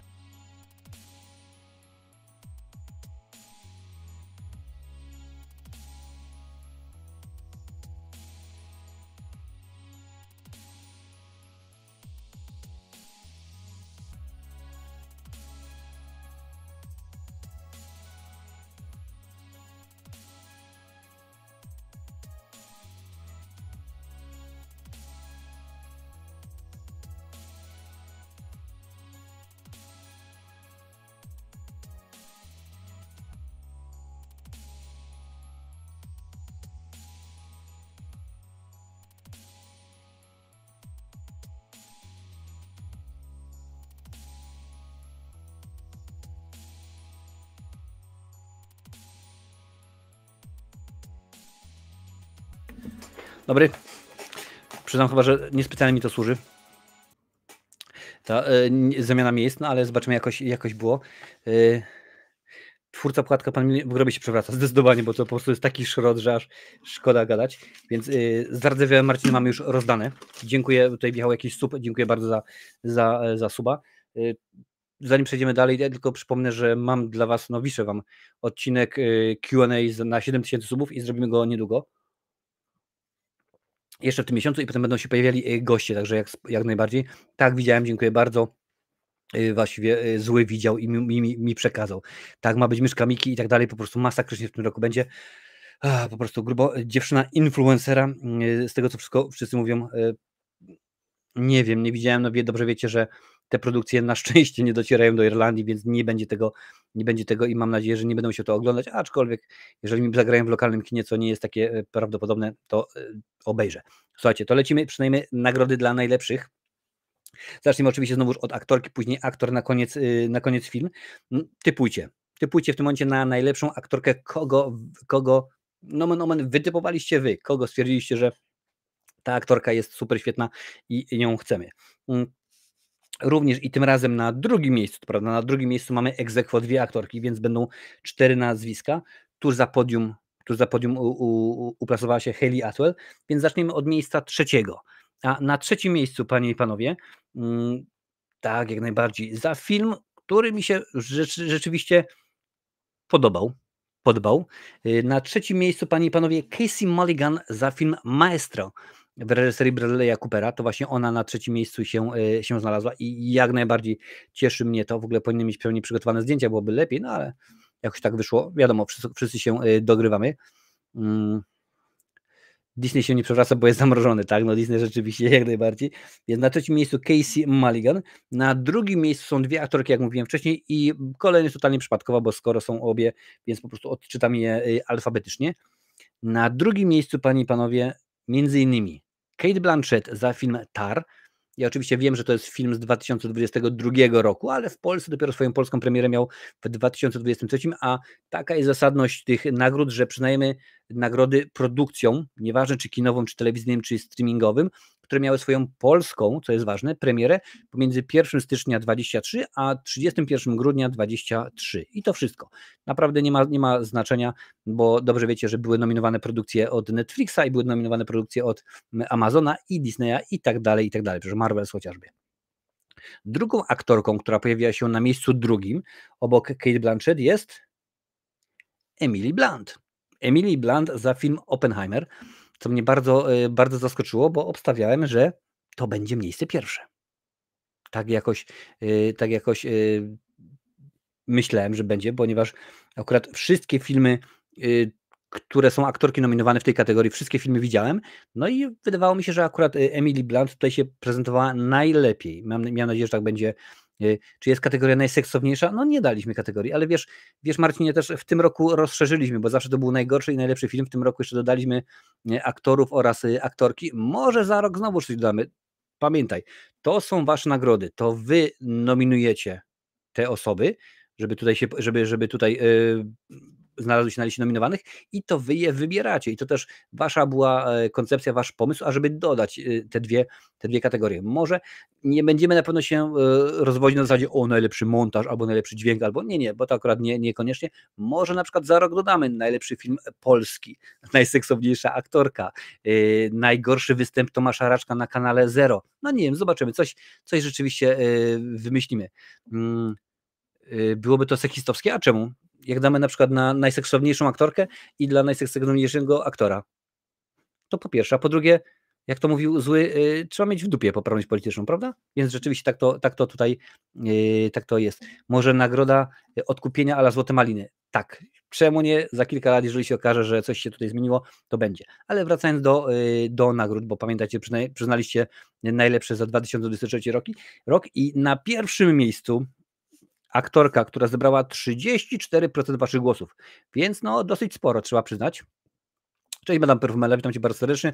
Właśnie prezentujemy nagrody dla najlepszych za 2023, więc najlepszą aktorką roku 2023, przyznając jej 34% głosu, uznaliście wy, widzowie kanału Marcinowe Recenzje, Margot Robbie za film Barbie. I muszę przyznać, że jestem tym bardzo zaskoczony, bo tak jak mówiłem dopiero co kilka minut temu, no według mnie Margot Robbie w tej kreacji nie jest świetna. Ona jest dobrą aktorką, jak najbardziej, ale akurat nie jest rewelacyjna, więc tak to akurat wyszło, że najlepszą aktorką według was jest Margot Robbie. Także akurat tak to wyglądało. No i teraz przechodzimy, panie i panowie, do aktorów, bo tych też kilku jest. Również na drugim miejscu mamy dwóch aktorów ex aequo, tak że się zdarzyło. Na wyróżnienie. Piszcie mi w ogóle, kto myślicie, że wygrał waszą ankietę, wygrał wasze głosowanie, ale na wyróżnienie zasługują Leszek Lichota za Znachora, Chris Pratt tutaj są za 2 filmy, a także Timothy Chalamet za film pod tytułem Wonka. O, William Wonku. Teo. Jakoś tak, rzeczywiście. Ale zaczynamy. Na miejscu 3 znalazł się aktor, który jest dobrze wam znany i stwierdziliście, że Robert Downey Jr. za film Oppenheimer to jest rzeczywiście wystarczająca, dobrze zagrana rola, że pojawił się na miejscu 3. Trzeba się zgodzić, bo też pamiętajcie, nie ma tego, że rola pierwszoplanowa, rola drugoplanowa, nie, po prostu tutaj akurat wrzuciliśmy w ten sposób. Tutaj patrzę, piszecie, że może Brandon Fraser za film Wieloryb. Tutaj jest rzeczywiście, Marcin pisze, że Cillian Murphy. Zobaczycie za chwileczkę, będzie już wszystko jasne. Na miejscu 2 mamy 2 dżentelmenów właśnie ex aequo i również jest alfabetycznie, także po prostu się nie zdziwcie. Po pierwsze, wspomniany dopiero co Brendan Fraser za film Wieloryb. On się znalazł na miejscu 2 ex aequo z Colinem Farrellem, który dostał od was nagrodę za film Duchy Inisherin. I po raz wtóry Duchy Inisherin, film z 22 roku, ale polska premiera dopiero była 23. I na pierwszym miejscu aktor, który zebrał od was 27% głosów. No więc jak widzicie, rozłożone to było dosyć konkretnie, już nie ma takiej przewagi, jak chociażby miała Amber Heard, gdzie ogarnęła 70%. I na pierwszym miejscu 70% głosów stwierdziliście, że tak, jak najbardziej, nie jedna, a 2 nagrody muszą trafić do filmu Oppenheimer, więc Cillian Murphy, panie i panowie, według was jest aktorem, który najlepiej spisał się w roku 2023 i to właśnie Cillian Murphy za film Oppenheimer dostaje lśniącego Marcina. Niech tak będzie. Lśniący Marcin i przerdzewiały Marcin był wcześniej. Więc najlepszą aktorką Margot Robbie za film Barbie, a najlepszym aktorem Cillian Murphy za film Oppenheimer. No i wydaje się, że Oppenheimer to będzie chyba jeden z największych wygranych tegorocznych Oscarów. Ale teraz, panie i panowie, przechodzimy do najlepszego filmu. Wpisujcie na czacie, który film będzie według was jest najlepszym. Tu mamy tylko 3 produkcje i jestem zaskoczony waszym wyborem. Bardzo jestem zaskoczony. Nie muszę się zgadzać z tym wyborem, no ale to za jak mówiłem, wasz wybór. Lśni, pisze Misio, lśni, oczywiście, że będę lśnić. No słuchaj, skoro wybraliście, że ma być zardzewiały Marcin, no to nie może być z złotego Marcina, musi być na przykład jakiś taki lśniący. Więc słuchajcie, 3 filmy, więc zanim 3 filmy wyróżnienia, które były tak bardzo bliziutko, po pierwsze Spider-Man, czyli animacja, a po drugie, tak tutaj widzę, że jest tutaj napisał Jaszczurka -1, Godzilla -1. Rzeczywiście te 2 filmy są wyróżnione, były bardzo blisko podium, ale się nie udało, niestety się nie udało, więc zaczynamy z podium. Na 3 miejscu i to jest dla mnie ogromnie zaskoczenie, ponieważ zaskoczenie i nie powinno być zaskoczenie, ponieważ wiem, że tutaj jest wielu fanów horroru na tym kanale, a nie sądzę, że aż tak licznie się zmobilizujecie, no ale to jest dobrze, że akurat udostępniacie i nagle coraz więcej osób głosuje i jest tak, że na miejscu 3 znalazł się film pod tytułem Krzyk 6. Zaskoczenie? Bardzo duże zaskoczenie, nie spodziewałem się naprawdę, że tak to akurat będzie się rozkładało, no ale stwierdziliście, proszę bardzo, niech będzie. Tutaj patrzę, kto proponujecie, że na miejscu pierwszym to pewnie Maestro. Jak zaskoczenie to raczej nie Oppenheimer. Masz pecha, musisz zaprosić Kiliana na live, w końcu masz niedaleko, choć pewnie w Stanach mieszka. No tak, no Kilian mieszka, on jest z Cork, czyli to jest jakieś 45 minut stąd. Katarzyna, ja głosowałam na Krzyk, no więc widzisz, że akurat Krzyk znalazł się na miejscu 3, więc jest całkiem w porządku.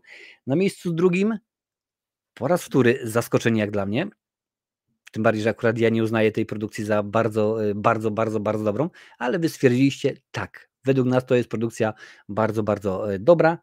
Czas krwawego księżyca w reżyserii Martina Scorsese. Ten film znalazł się na miejscu 2. Okej, w porządku, jak najbardziej ogarniam, szanuję, mówię, to jest wasz głos, ja się akurat niekoniecznie muszę z nim zgadzać, votum separatum, tak, w ogóle sobie tutaj zapiszę, czekajcie sekundkę, cholera jasna, przepraszam bardzo, ale Duda mi spadł. O, dobrze, już mam, sobie zapisałem i na pierwszym miejscu, panie i panowie, z ilością chyba najmniejszą dzisiaj, 22% głosów. 22% waszych głosów. Aż sprawdzę, czy to rzeczywiście pierwsze miejsce z najmniejszą ilością głosów? Tak, zgadza się. Pierwsze miejsce z najmniejszą ilością głosów, 22%, więc to akurat się, jak widzicie, rozkładało dosyć konkretnie. Za najlepszy film roku 2023 uznaliście film pod tytułem Oppenheimer. Więc Oppenheimer dzisiaj, panie i panowie, zaszalał 3 nagrody. Więc rzeczywiście, no, co tu dużo mówić, Oppenheimer według was najlepszą produkcją roku 2023. No nie jestem akurat, jeżeli chodzi o to, zaskoczony. Druga i trzecia pozycja bardzo zaskoczyły mnie, no ale akurat pierwsza już niekoniecznie. Więc tylko, panie i panowie, przypomnę wam, kto dzisiaj wygrał i co, jakie filmy się znalazły, więc zaczynamy od najgorszych. Najgorszą aktorkę uznaliście, dając 70% głosów, Amber Heard za film Aquaman 2. Jeżeli chodzi o najgorszego aktora, to uznaliście, że jest nim Vin Diesel za film Szybcy i Wściekli 10, a najgorszym filmem uznaliście Kubuś Puchatek, Krew i Miód. Po prostu był bezkonkurencyjny. A jeżeli chodzi o najlepszą kategorię, to najlepszą aktorką uznaliście Margot Robbie za film Barbie. Jeżeli chodzi o najlepszego aktora, to najlepszym aktorem został Cillian Murphy za film Oppenheimer, a najlepszym filmem uznaliście film Oppenheimer. Więc rzeczywiście całkiem ciekawie, całkiem interesująco, całkiem intrygująco. Nie wszystko się spodziewałem. Krótko mówiąc, tak, Cannibal, po prostu świetne kino. No tak, rzeczywiście, Oppenheimer to jest ten film. Ja miałem ten problem, że kiedy byliśmy na urlopie w Polsce, akurat wtedy wjechało Mission Impossible, wjechało Barbie i wjechał Oppenheimer, więc no nie mogłem tego obejrzeć, musiałem to nadrobić i rzeczywiście jak 3 godziny, że tak powiem, nudziły mi się ciągnęły przy okazji filmu Czas Krwawego Księżyca Martina Scorsese, to przy okazji Oppenheimera mignęło on po prostu jak chwila i to była rzeczywiście dobra produkcja, która po prostu bardzo mi się spodobała i zgadzam się. I jak się na czymś znam, a na filmach wydaje mi się, że już, którymi zajmuję się już od 30 ponad lat, no to muszę przyznać, że wydaje mi się, Oppenheimer to będzie wielki wygrany tegorocznych Oscarów. W ogóle sobie będziemy omawiać sobie Oscary na bieżąco, na żywo, w nocy z niedzieli na poniedziałek w marcu, chyba 10 marca, tak? Tak mi się jakoś mi się to wydaje. Tak, 10 marca akurat. 11 wolny w pracy sobie wziąłem, także nie ma problemu. Zgadza się, jesteście nieprzewidywalni, jesteście niesamowici. Po prostu każdemu z was przyznaję talon na balon i bona na korniszona, bo to jest niesamowita sprawa. Wiecie, że już po raz 12 przyznawaliśmy nagrody? No ja wiem, że kanał istnieje dopiero 3 lata, ale akurat jeszcze były wcześniej inne kanały. 12 lat już rzeczywiście, chyba trzeba to będzie coraz bardziej jakoś reklamować, żeby w końcu może ktoś to usłyszał i tak byłoby dobrze. No właśnie, a gdzie Mission Impossible z Tomem Cruise'em? Mission Impossible, Marcinie, pojawiło się tutaj gdzieś? No nie pojawiło się, mi się wydaje, tutaj nigdzie, bo nie uznaliście, że ten film jest aż tak zły albo aż tak dobry i przypomnę, to są tylko i wyłącznie wasze głosy. Ja tutaj nie ingerowałem, powiem, więc nawet ani razu nie zagłosowałem, chociaż korciło mnie, żeby jak już znałem wyniki, mówię, a to jeszcze zagłosuję, a nie, stwierdziłem, nie, to jest tylko i wyłącznie wybór widzów i ja swoją 10 najlepszych i najgorszych produkcji również niedługo opublikuję. No, na razie było troszkę innych rzeczy, tak jak mówię, mnóstwo filmów dla wspierających chciałem wrzucić, bo to rzeczywiście jest potrzeba. Zakładasz spółkę i wbijasz na giełdę, pisze Jerewanisz, ale po co, stary, po co mi to bawić w jakieś spółki, prawo handlowe, prawne i tak dalej, nie ma potrzeby, zdecydowanie nie ma potrzeby, ja się spokojnie luzuję, tak jak tutaj rzeczywiście jest, kanał nam bardzo fajnie rośnie. Dostałem niedawno podsumowanie roczne Spotify, tak to się nazywa. No i rzeczywiście nasz podcast, no bo wiadomo, że oprócz tego, że spotykamy się tutaj co niedzielę, to potem mniej więcej w okolicy wtorku czy środy te odcinki na żywo lądują na Spotify, na Apple Podcast, Google Podcast i tak dalej, wszędzie tam, gdzie można słuchać podcasty, no i tam też rzeczywiście cały czas ta społeczność rośnie, coraz więcej osób słucha, więc tylko po prostu reasumpcja głosowania, a cookies jego mać. Nie będzie żadnej reasumpcji, koniec, dziękuję bardzo. 3 tygodnie mieliście, żeby wprowadzić reasumpcję, żeby zrobić, bo tyle tygodni głosowaliście i rzeczywiście wyglądało to bardzo fajnie. Panie i panowie, dziękuję wam ślicznie za dzisiejszy wieczór, było naprawdę bardzo Bardzo wesoło. Dziękuję za wszystkie łapy w górę, bo to sprawia, że no, co tu dużo mówić, że niesie się ten nasz odcinek coraz dalej, coraz fajniej, coraz ciekawiej. Za tydzień się oczywiście widzimy na żywo. Mam nadzieję, że w przyszłym tygodniu będzie już gość, ale jeszcze w tym miesiącu będzie odcinek z cyklu Q&A, który Wam jestem winien, jak już mówiłem wcześniej, na 7000 subów, a w tym momencie już jest ponad 7200, więc rzeczywiście trzeba to jakoś zrobić. Jeszcze, pokaż mi tutaj. Jeszcze musi być czas i kasa na Twój pełny metraż. O, czas właśnie. Czas to jest po prostu najgorsza sprawa. Jak mówił Jameson w trylogii Raimiego, opatentuj, to będą mi płacić. Zgadza się. My się widzimy kilka razy w przyszłym tygodniu, bo wiadomo, że we środę wjeżdża bluzgana recenzja trzeciej części, że tak powiem, Koszmaru minionego lata. W piątek wjeżdża kolejna recenzja i nawet sprawdzę, co wjeżdża w piątek. To wam powiem, bo mam tutaj rozpiskę gdzieś. Mam rozpiskę, proszę bardzo, nie marzec, a gdzie jest luty? Gdzie mam luty? No patrzcie, i zechlało mi luty? Powinien być tutaj. O, proszę bardzo, mam luty. Już, dziękuję bardzo. To będzie który? To będzie 7, 9. Nie no, w tym 9 wjeżdża najprawdopodobniej, panie i panowie, że się nic nie zmieni, Priscilla, czyli film biograficzny o Priscilli Presley. Jutro postaram się też coś wrzucić, bo zresztą w zeszłym tygodniu wjechała tak nadprogramowo bluzgana recenzja filmu Titanic 666. No i widać było, że wam się to spodobało, bo dosyć konkretnie film się ogląda jak na nasz kanał. Jeszcze wcześniej, nie? Już w tym momencie minęły 1,5 godziny, a pamiętaj, że ja jeszcze tam mam za drzwiami w tym momencie oglądającego pewnie jakiś program o planetach na YouTubie syna, którego muszę położyć spać. Tak to jest. Za chwilę, bo skoro nie chcecie się żegnać, panie i panowie, za chwilę na naszym Discordzie zrobimy scenę po napisach, więc spokojnie sobie pogadamy już w tym momencie w formacie audio. Link do naszego Discorda jest, gdzie on jest? O, jest w opisie, ale nawet mogę w tym momencie go wrzucić. Gdzie jest? Proszę bardzo, wrzucę w tym momencie link do Discorda na czacie, możecie wejść, tam już sobie pogadamy na każdy temat, nie tylko rzeczywiście filmowy, możecie wchodzić, jest tam zakładka live po 23 bodajże, tam sobie za chwilę widzimy się. Ja w tym momencie idę uspać Wiktora, tutaj dziś będą kolejne filmy, które możecie obejrzeć i widzimy się na żywo, panie i panowie, za